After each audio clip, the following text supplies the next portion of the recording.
Oke, selamat datang di kuliah Statistika Bisnis 2.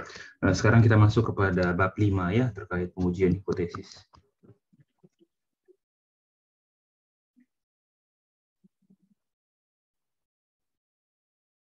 Nah, di pengujian hipotesis itu Anda bisa baca ya, ada dikasih tentang pengertian dari pengujian hipotesis, kemudian ada prosedur-prosedurnya ya, itu adalah hal-hal yang Anda bisa temukan, Anda bisa baca dari buku gitu ya.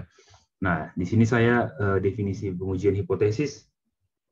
Di situ ada ya, dibilang hipotesis statistik adalah pernyataan atau dugaan mengenai keadaan populasi yang sifatnya masih sementara atau lemah kebenarannya. Gitu ya. Jadi kita mencoba menduga apa yang terjadi pada populasi gitu ya, dengan cara melihat sampelnya. Seperti itu. Nah, kemudian kita masuk kepada prosedurnya ya. Jadi hipotesis, saya tulis saja ya. Hipotesis statistik itu adalah ya pendugaan, gitu ya, pendugaan pada, gitu ya, pada keadaan populasi ya, pada populasi yang lemah, gitu ya. Nah, kemudian kita masuk ke prosedurnya, ya, prosedur pengujian hipotesis. Nah, di situ prosedur pengujian hipotesis ada yang pertama apa? Ya, pertama itu tentukan apa? Tentukan hipotesis awal. Di situ hipotesis nol atau nihil ya, atau biasanya kita bilang hipotesis awal. Notasinya apa? H0. Gitu ya. Setelah itu tentukan apa? Tentukan hipotesis tandingan. Gitu ya. Atau biasanya dikasih nama H1. Gitu ya. Nah, formulasi hipotesis tandingan itu seperti apa ya? Misalkan contoh, kita mau menghitung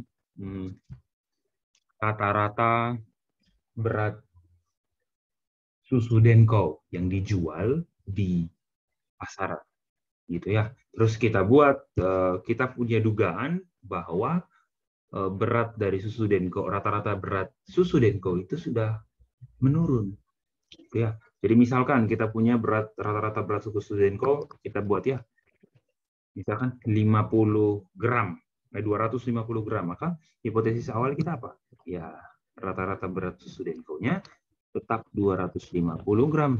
Itu hipotesis awal ya, hipotesis awal. Nah, hipotesis tandingannya apa? Kita menduga berkurang, artinya sudah berkurang dari 250 gram. Sorry, X bar ya, bukan mu. Sorry, mu, betul. Contohnya seperti itu. Bisa juga kalau kita duga kalau ada banyak ini ya, jadi kita mau duga ini bisa seperti ini, atau saya ganti warna saja ya. Bisa saja seperti ini. Kita duga kayaknya sudah lebih, gitu ya. Atau kita duga tidak sama, pokoknya seperti itu, bisa lebih, bisa kurang. Ini juga bisa, gitu ya. Jadi ada 3 tipe hipotesis tandingan ya. Bisa lebih dari, kurang dari, atau tidak sama. Nah, setelah mengajukan hipotesis tandingan, ada lagi yang ketiga, menentukan taraf nyata. Ya, atau taraf signifikansi ya. Menentukan taraf apa? Signifikansi. Ya, atau nilai alfanya. Itu ya, ada yang 1%, ada 5%, 10%, bahkan dibolehkan sampai 25%. Begitu. Setelah kita tentukan taraf nyata, ya kita tentukan apa yang selanjutnya, kriteria pengujiannya. Kita tentukan kriteria pengujian. Gitu ya. Hipotesisnya diterima atau ditolak, gitu ya. Nah, itu ada semua gitu ya. Nah, itu nanti kita akan ini. Kemudian setelah menentukan kriteria pengujian, menentukan nilai uji statistik. Oke. Setelah itu membuat kesimpulan. Apakah hipotesis awal ditolak atau diterima? Ingat, yang selalu kita lihat adalah H0-nya. H0 inilah bintang utamanya, bukan hipotesis tandingan kita. Jadi kesimpulannya itu apakah H0 itu ditolak atau diterima. Seperti itu ya. Nah, ini demikian. Terus kemudian nanti kita lanjut kepada jenis pengujian hipotesis. Ya, ini saya hapus. Kita masuk ke jenis pengujian hipotesis.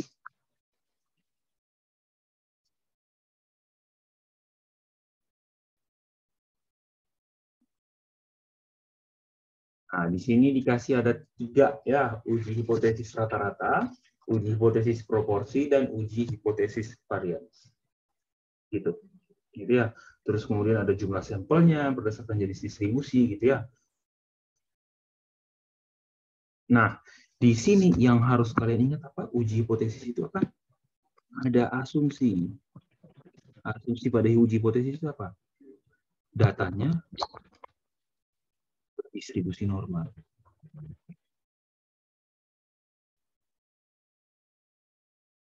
Nah, karena berdistribusi normal inilah Anda harus perhatikan baik-baik. Gitu ya, Anda harus perhatikan baik-baik. Nanti kita akan belajar. Kalau kita punya data, untuk kita ketahui apakah data kita itu berdistribusi normal atau tidak. Tapi sebelum itu kita belajar ini dulu ya. Oke, kemudian kita langsung lanjut ke contoh ya.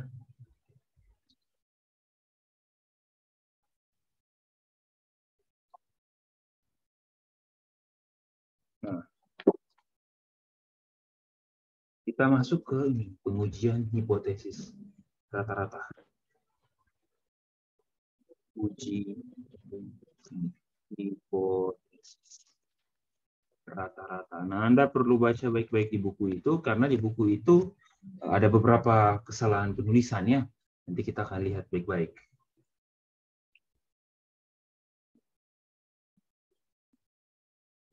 Nah, di situ dikasih tahu yang pertama apa? Kalau sampelnya ukurannya besar.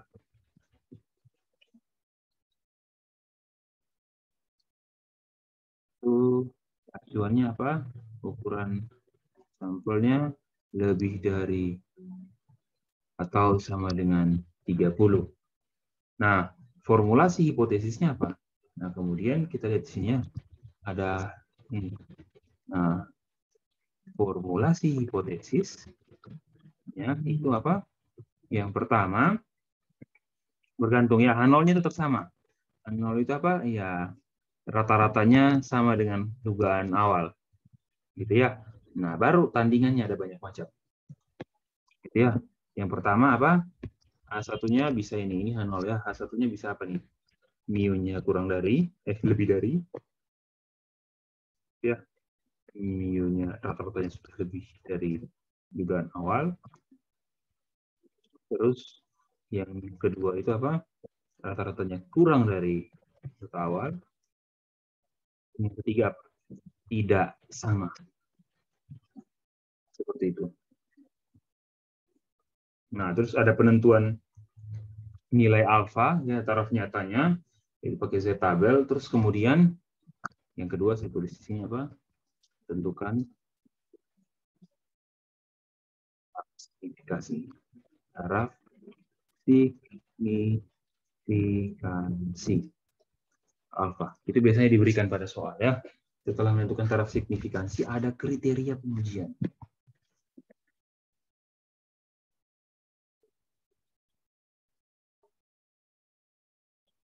Nah, oke, kita bagi berdasarkan warna ya. Yang warna hitam itu tadi apa? Kalau mu-nya rata-ratanya lebih dari rata-rata awal, maka apa? Ada ini di sini dikasih tahu ya. Jadi hipotesis awal itu diterima jika apa? Jika nilai Z0 kurang dari sama dengan Z alfa. Terus H0 ditolak jika ini Z0 lebih dari Z alfa. Yang B, warna merah dulu. B, itu ya kalau mu-nya kurang dari mu0 itu H0 diterima jika apa? Z0 lebih dari sama dengan minus Z alfa. Itu diterima, gitu ya. Terus kemudian H0 ditolak jika Z0 kurang dari minus Z alfa. Itu ya. Nah, yang ketiga, gitu ya. H0-nya itu diterima jika ini, ya. Z0 ada di antara Z alfa per 2 dan negatif Z alfa per 2. Terus kemudian H0 ditolak jika ya ini.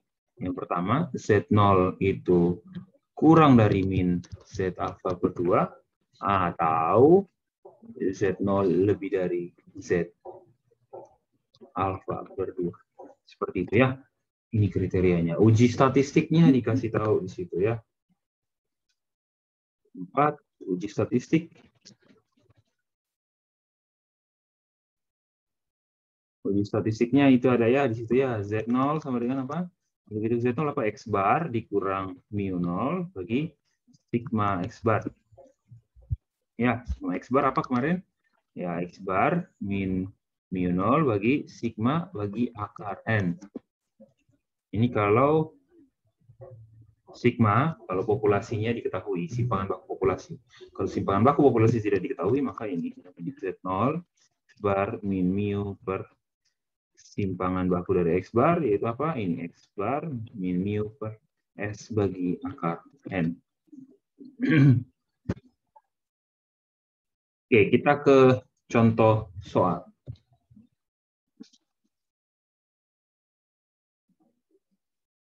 Oke, sekarang kita perhatikan contoh soal yang ada pada halaman 147.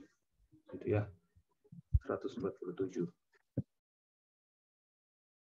Nah, di situ dibilang ada pimpinan bagian pengendalian mutu, susu merek Aku Sehat, ingin mengetahui apakah rata-rata berat bersih satu kaleng susu bubuknya itu masih tetap 400 gram atau sudah lebih kecil dari itu. Oke, berarti yang kita mau uji hipotesis tandingannya apa? Sudah lebih kecil. Berarti kita sudah bisa rumuskannya hipotesis awalnya. H0 apa? Berarti mu itu sama dengan 400 gram. Dan hipotesis tandingannya apa? Mu kurang dari 400 gram. Ya, data sebelumnya diketahui bahwa simpangan baku bersih per kaleng itu sama dengan 125 gram. Berarti simpangan baku per kaleng itu kita sudah tahu sigmanya berapa? 125 gram. Terus kemudian dibilang dari sampel 50 kaleng yang diteliti, berarti N-nya itu 50, berarti ya diperoleh rata-rata berat bersihnya berapa tuh? 375 gram. Berarti dari N50 itu rata-ratanya X bar. Gitu ya, karena dari sampel. Berarti 375 gram. Nah, kita uji dengan taraf nyata berapa? 5%. Kalau alfa 5%, berarti 5 per 100, 0,05. Ya, setelah kita sudah rumuskan itu, setelah itu kita tentukan sekarang Z dari alfa. Gitu ya. Kita lihat Z dari alfa. Oh, sorry. Setelah kita sudah tentukan itu, kita sudah tentukan nilai alfanya. Ya, ini kemudian kita tentukan Z alfa. Nah, kita perhatikan pada tabel ya. Kita lihat tabel yang sudah saya kirim di grup gitu ya, yang judulnya tabel distribusi normal. Gitu ya. Anda lihat paling bawah itu ada tulisan alfa dan ada Z alfa dan Z alfa per 2. Gitu ya, kalau bisa saya gambarkan, saya buat kotaknya di sini. Gitu ya, ada 3 baris. Ini di sini ada alfa, di sini Z alfa, di sini Z alfa per 2. Nah, alfanya dari mana tuh? Ada 0,4, setelah itu ada 0,3, kemudian habis itu ada 0,2, kemudian ada 0,1, setelah itu ada 0,05, setelah itu ada 0,025, kemudian dan seterusnya ya. Saya tidak buat sampai selesai. Nah, kalau alfa itu terus di bawah Z alfa itu ada 0,253. 0,253. Artinya apa? Kalau alfanya 0,4, Z 0,04, 0,4 itu adalah 0,253. Kalau alfanya 0,3, Z alfanya berapa di situ ditulis? 0,524. Gitu. Nah, kalau Z alfa per 2 itu artinya apa ya? Alfanya 0,4. Kalau bagi 2, 0,4 bagi 2, 0,2. Nah, untuk 0,2 nilainya apa? 0,842. Seperti itu ya. Nah, nanti kita lihat pada saat Z alfanya untuk alfa 0,2 pasti akan sama dengan 0,842. Coba kalau kalian lihat, betul sama ya, ini 0,842. Gitu ya. Terus nanti 0,1 itu ada 1,282, terus 0,05 itu ada 1,645, 0,025 itu 1,960 dan seterusnya. Ini juga Anda bisa isi ya. Jadi kalau alfanya 0,3, Z alfa per 2 itu sama dengan Z 0,3 bagi 2, 0,15. Berapa 0,15? 1,036. Nah, lihat di sini, kalau alfanya 0,2, Z alfa per 2 jadi apa? Z 0,2 bagi 2, Z 0,1. Berapa di sini? 1,282. Di sini juga sama. Seperti itu ya. Dan seterusnya. Di sini kita bisa isi.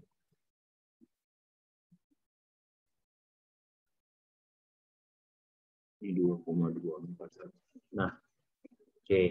Tabel seperti itu. Jadi kita punya Z alfa berapa? Z alfa adalah kalau Z 0,05 itu 1,645 yang ini ya. Oke. Nah, itu kriteria pengujian. Ditentukan.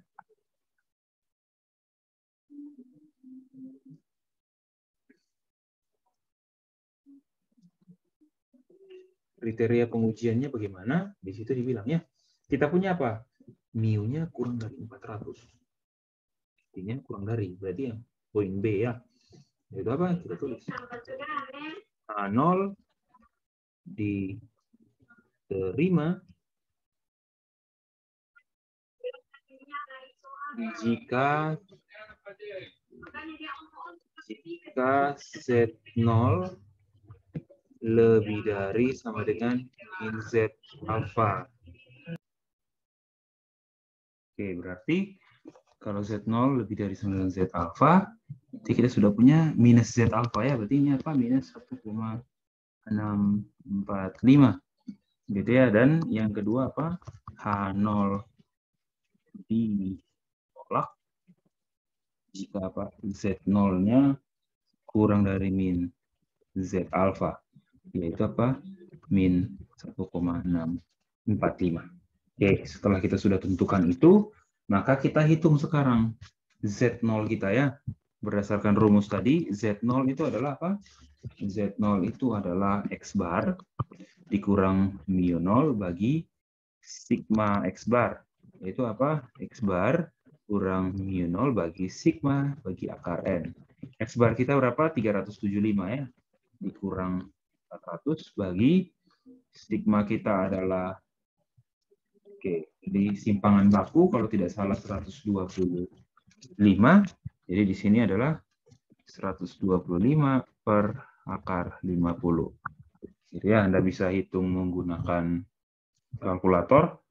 Itu ya, di sini adalah minus 25 bagi 125 bagi akar 50. Ya, kalau dihitung dengan kalkulator, maka kita punya 125 gitu ya. Kalau kita punya 125 bagi akar 50, 17,677 gitu ya. Ini adalah min 25 bagi 17,677.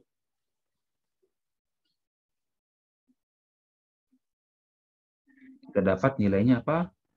Min 1,414. Ya.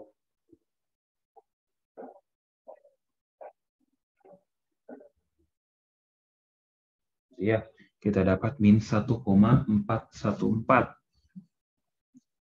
Nah, di sini tinggal kita lihat ya. Kita lihat min 1,414 lebih besar tidak? Oh, ternyata lebih besar. Gitu ya. Ya, perhatikan. Min 1,414 itu apa? Lebih dari sama dengan min 1,645. Ini adalah apa? Ini adalah Z0. Ini adalah min Z alpha.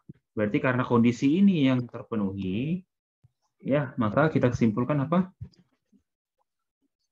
A0-nya itu diterima. Atau dengan kata lain apa?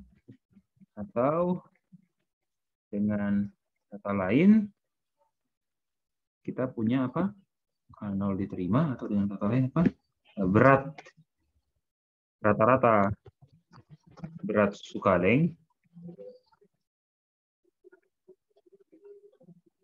itu sama dengan 400 gram. Itu ya. Oke, kemudian nanti ada beberapa contoh soal lagi saya akan berikan di video selanjutnya. Terima kasih.